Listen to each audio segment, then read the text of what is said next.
I never imagined my own son could hurt me like this. Adam used to be my pride, my joy, the reason I woke up every morning with a smile. But after my husband died, I began to see a different side of him. His voice changed. Polite words covered a growing greed. He began asking softly about the money, the property, the savings. And I, blinded by love, tried not to notice the hunger behind his questions. My name is Sarah, and I used to believe that love was enough to hold a family together. For years, my husband and I built our small world with patience, honesty, and dreams for our only son, Adam. We were not rich, but every corner of our home was filled with laughter. I remember how Adam would run to me after school, wrapping his tiny arms around my neck, saying, "Mama, one day I'll take care of you like you take care of me." Those words used to make me proud, even tearful sometimes. But life changed the day my husband died. The day I lost my companion, I also lost the peace of my home. At first, Adam seemed caring, always checking on me, bringing my tea, sitting beside me with sympathy. I thought maybe, just maybe, he had inherited his father's gentle heart. But soon, that warmth began to feel calculated. The tone of his voice, once filled with affection, started to carry a strange weight. He asked about the house papers, the savings account, the jewelry I had kept safely all those years. It didn't sound like concern anymore. It sounded like curiosity. I tried to ignore it. I kept convincing myself that maybe it was just stress. Maybe he was worried about the future. But deep down, something inside me began to ache. A mother's fear that her child was slipping away. Not in distance, but in soul. The days felt colder. And even though I was surrounded by family, I began to feel utterly alone. That was the beginning of my silence. A silence that would change my life forever. The days after my husband's funeral passed in a blur of visitors and sympathy. Adam stayed close, speaking softly, almost too softly. He brought me meals, asked if I was sleeping well, and reminded me how lonely life could become without father. At first, I thought he was only being kind, but soon his words began to circle around the same subject. Money. He would talk about bills, the repairs needed around the house, and how difficult things were for him and his wife. He said it gently, as if it was nothing, but each sentence carried an invisible weight. I could feel it pressing on my heart. One evening, while pouring me tea, Adam said, "Mama, maybe you should let me handle your savings. You shouldn't worry about these things anymore." His tone was warm, but his eyes didn't match his voice. I hesitated, then agreed to give him a small portion, just enough to show my trust. He thanked me with a smile that didn't reach his eyes. That night, I sat by the window watching the streetlights flicker. The world outside felt alive, yet my own home felt empty. I could sense the distance growing, quiet but steady, like a shadow spreading across the floor. For the first time, I wondered if love could really survive greed. Days turned into weeks, and I noticed small changes in Adam. He stopped asking how I felt in the mornings. No more tea, no gentle talk, no smile when I entered the room. His wife stopped calling me for meals. Sometimes, I ate cold leftovers after everyone had gone to bed. I didn't say a word.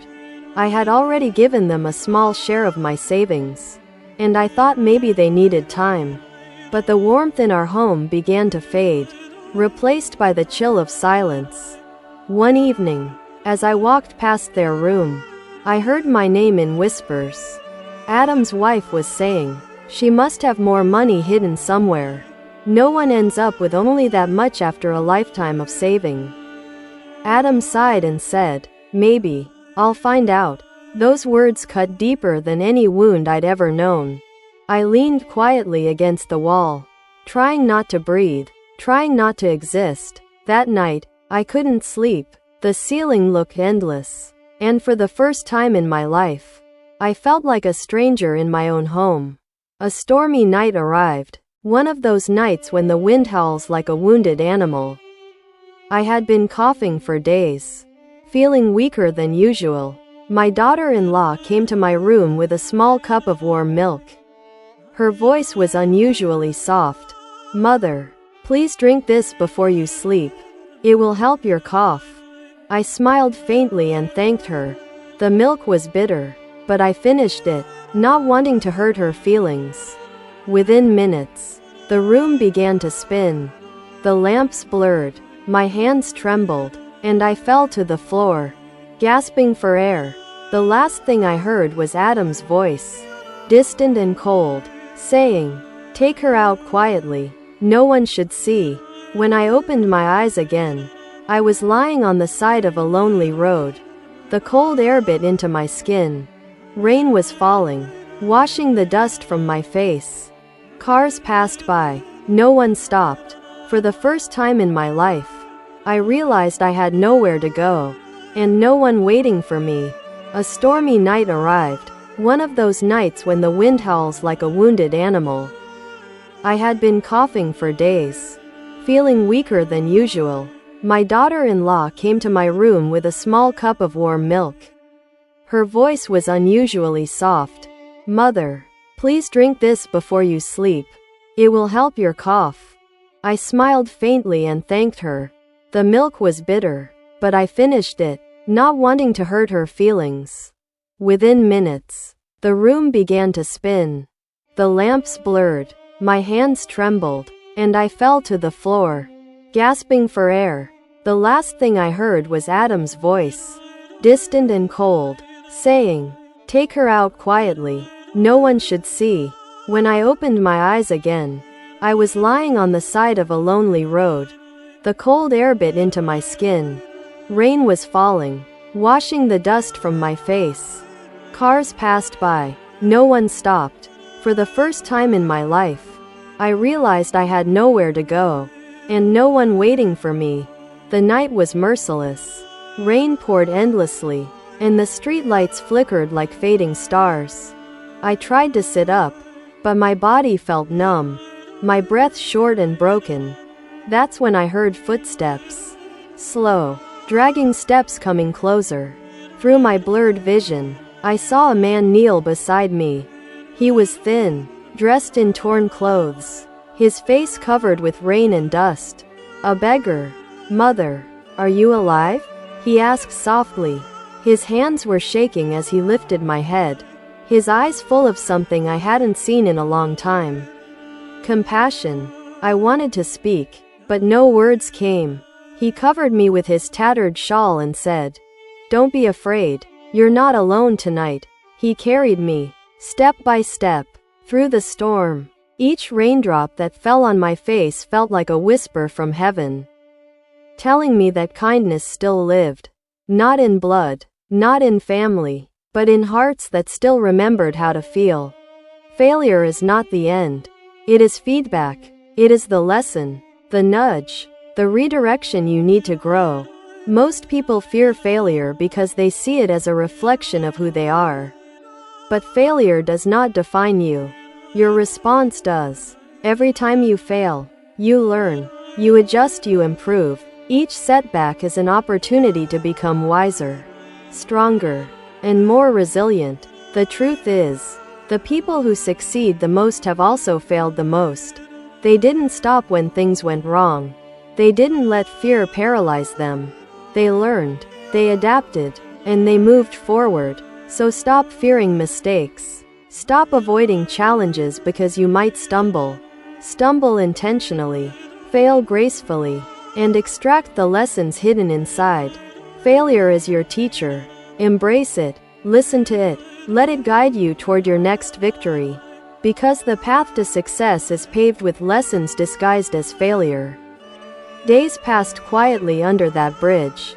Every morning, the beggar, whom I later came to know as Rafi, would go out with his tin bowl. He begged not for himself, but to bring me food first. Sometimes it was a piece of bread, sometimes just tea from a kind shopkeeper. No matter how little, he always came back smiling, saying, "See, Amma, today we have enough." He began to call me mother, and I began to call him son. He would help me walk, comb my hair with his rough fingers, and tell me stories of people he had met on the streets. Each word carried a strange peace, the kind I had never felt even in my own home. I often watched him from afar when he prayed quietly, his lips moving in gratitude for things most people overlook, for breath, for warmth, for another sunrise. One evening, as he returned, I asked softly, "Why do you care so much for a stranger?"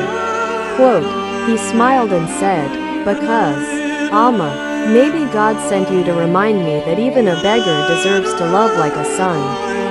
Every evening, when Rafi returned with food, I watched him from the dim light of our small fire.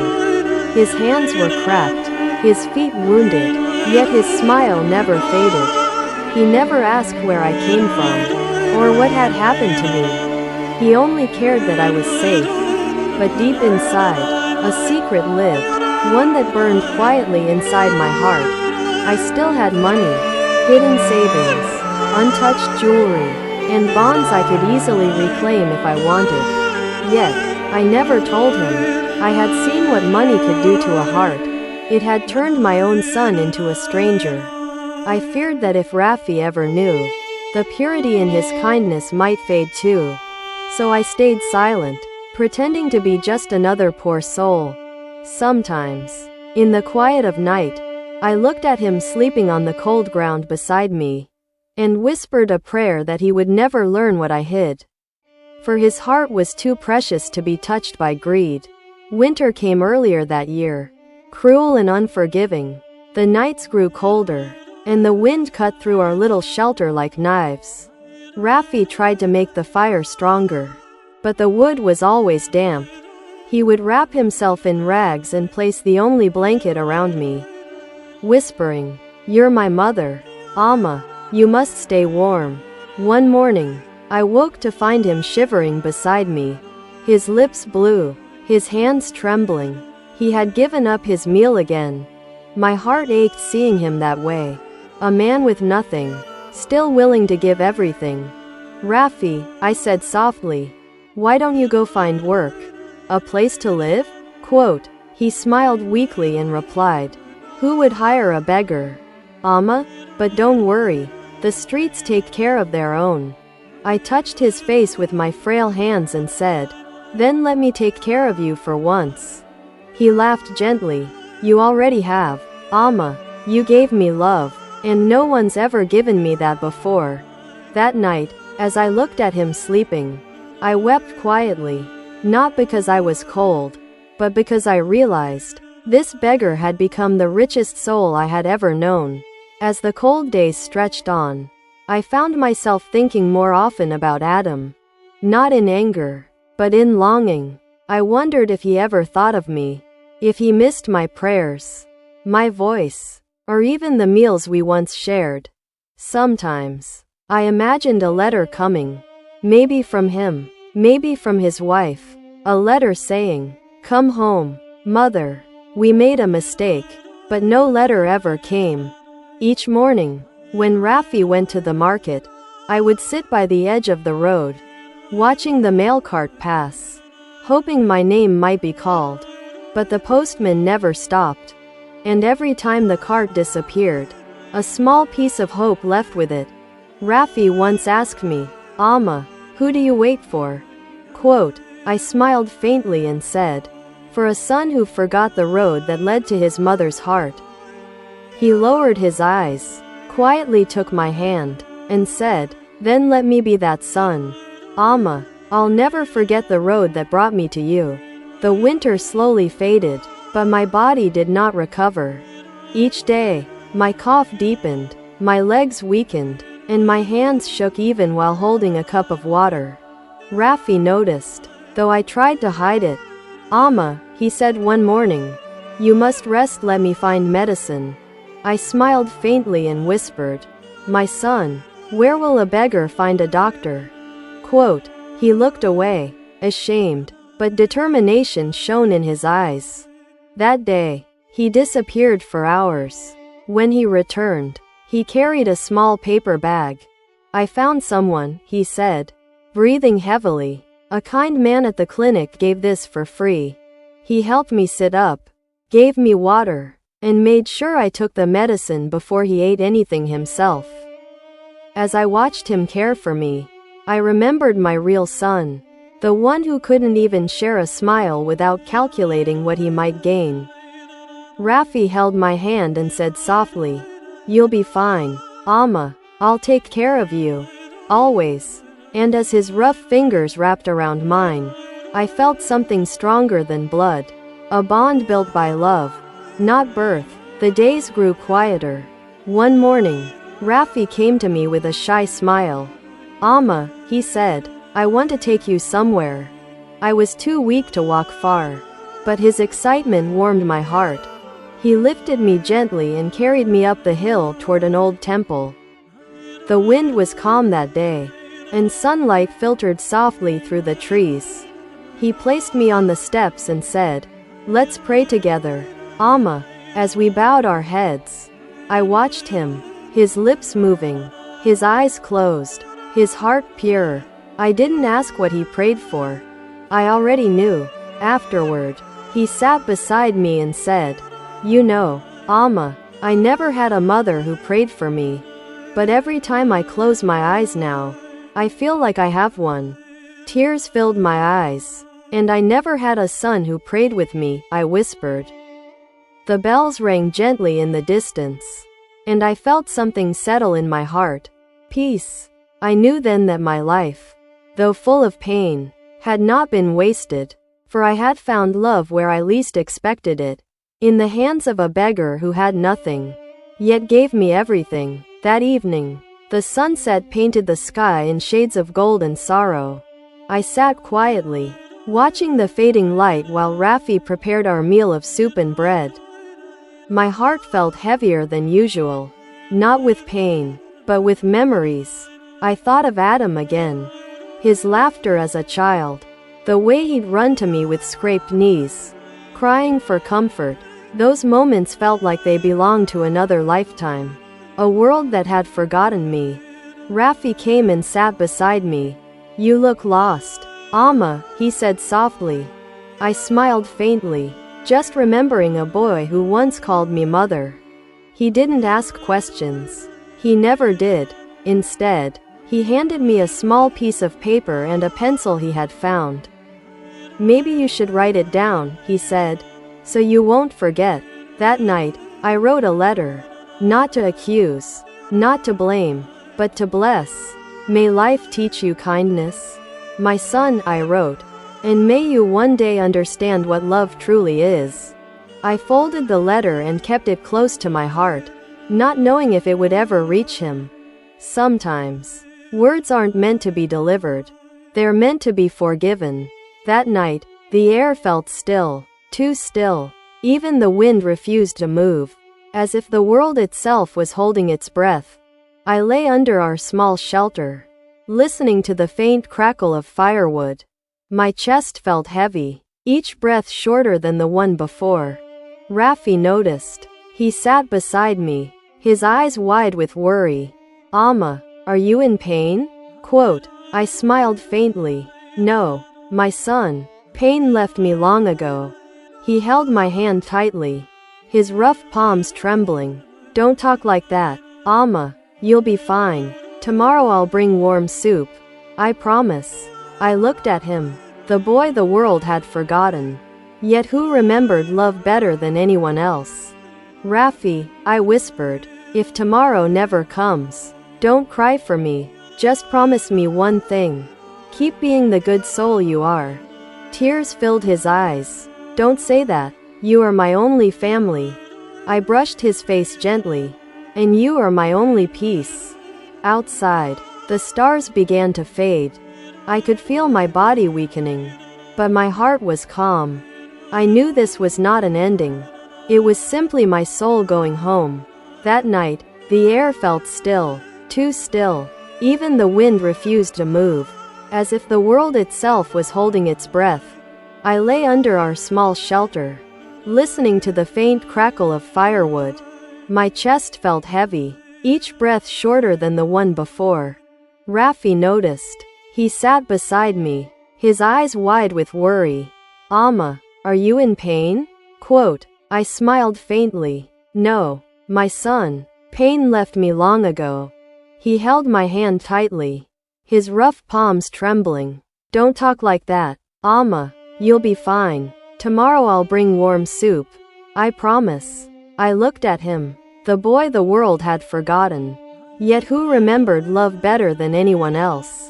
"Raffi," I whispered, "if tomorrow never comes, don't cry for me. Just promise me one thing. Keep being the good soul you are." Tears filled his eyes. "Don't say that. You are my only family." I brushed his face gently. "And you are my only peace." Outside, the stars began to fade. I could feel my body weakening, but my heart was calm. I knew this was not an ending. It was simply my soul going home. Morning came softly, too softly for a world that had just lost its gentlest soul. Raffi woke to silence. The fire had long died, and beside it, she lay still. For a moment, he thought she was asleep. He whispered, "Amma, wake up. I brought you water." But her hands were cold, her face calm, almost smiling. Raffi froze, then fell to his knees. His tears soaked the earth beneath her. He held her hand to his forehead and cried, "You can rest now, Amma. You gave me everything. I'll live for you." The city moved on, unaware that an angel had quietly left. He wrapped her in the old shawl she loved, the one she used to cover him on cold nights. Raffi buried her beneath a tree by the roadside, a place she used to sit and pray. He whispered, "You called me son, and I called you mother. That's all that ever mattered." And for a long time, he sat there, not begging, not speaking, only listening to the silence that had once been her voice. Days turned into weeks, and Raffi still visited her resting place every morning. He spoke to her as if she could hear. "Maybe she did. Amma," he whispered, "you said goodness never dies. So I'll keep you alive in the way you lived, through kindness." He gathered what little money she had left, coins she had hidden from the world. He sold his old belongings, and even the few things she had left behind. With trembling hands, he built a small shelter on the same street corner. A wooden board hung above it, painted with love and hope. Sarah's home, a place for the forgotten. People started noticing. The poor came for food, the homeless for warmth, and children for comfort. No one left hungry, no one left unseen. Every time Raffi served someone, he felt her beside him, smiling, silent, eternal. He would whisper, "Amma, they know your name now. They know what love looks like." One evening, a man in a polished suit stopped by the street corner. His shoes shone, but his eyes were tired. He read the wooden sign slowly. Sarah's home, a place for the forgotten. The name hit him like thunder. His lips trembled. "Mother." Quote. He stepped inside. There he saw Raffi, serving soup to a group of children. Raffi looked up and smiled kindly. "Please sit, brother. Everyone's welcome here." The man sat silently, watching the laughter, the kindness, the warmth his own home had lost long ago. Finally, he asked softly, "Who was Sarah?" Quote. Raffi smiled faintly. "She was my mother, not by blood, but by heart. She found me on the streets when the world left me behind. She taught me love without condition." The man's face went pale. His throat tightened. He looked down and whispered, "She was my mother too." Quote. Raffi froze, confused. "Yours?" Quote. Tears rolled down the man's cheeks. "I abandoned her. I thought she had nothing left. But she had everything I never did. A heart pure as light." Raffi stood silently. The truth hung heavy between them. Two sons, one by birth, one by love. both standing under her name. The man could no longer hold his tears. He broke down, his sobs echoing through the small shelter. I left her alone, he cried. I threw her out when she needed me most. I thought money made me rich. But I was poorer than anyone on this street. Rafi stood beside him, silent for a while, then placed a hand on his shoulder. She forgave you long before you knew how to ask, he said softly. That's the kind of mother she was. The man looked around, at the faces smiling under her name, at the food she now gave to others through Rafi's hands. He whispered, "Can I help here? I want to serve." For her. Rafi nodded. "If your heart is true, this place is yours too." From that day, the man returned every morning. He cleaned the floors, served meals, and sat with the poor, not as charity, but as repentance. People began to notice a change in him. The arrogance was gone. The pride had melted into humility. Each time someone thanked him, he would look toward the sky and whisper, "Thank you, Amma, you're still teaching me how to love." Months passed, and the small shelter called Sarah's home became something far greater than anyone imagined. People from nearby towns began to visit. Some came to eat, others to donate, and many came just to feel peace. What began as a broken woman's final wish had become a living miracle. Rafi worked tirelessly, still sleeping beside her tree every night, whispering prayers. Sarah's son, now humbled, spent his days teaching poor children how to read and write. He often told them, "My mother taught me the hardest lesson, the cost of forgetting love." New homes were built, more shelters opened, all carrying her name. Every corner echoed her story. A mother betrayed, a beggar redeemed, and love reborn. One evening, Rafi looked at the growing crowd and smiled softly. "Amma," he said to the sky, "you never needed riches. You left behind something greater. Hearts that still beat because of you." And as the wind passed gently through the trees, it felt like her blessing. Soft, silent, and eternal. Years went by. The world changed. But Sarah's name never faded. Sarah's home became a chain of shelters. Not for profit, but for purpose. Children who once begged on the streets now grew up to serve others. Old men who had been forgotten found warmth and food under her roof. Every life touched by her story carried a piece of her heart. Rafi, now gray-haired and gentle, still sat beneath the same tree where he had buried her. He would smile as children ran by, laughing freely. Whenever someone asked, "Who was Sarah?" he'd reply softly, "She was a mother to the world." As the sun dipped below the horizon, Rafi whispered his final prayer, "Amma, I kept my promise. The world knows your love now." And somewhere beyond the sky, perhaps her soul smiled, seeing that her love, once abandoned, had become a light that never dies.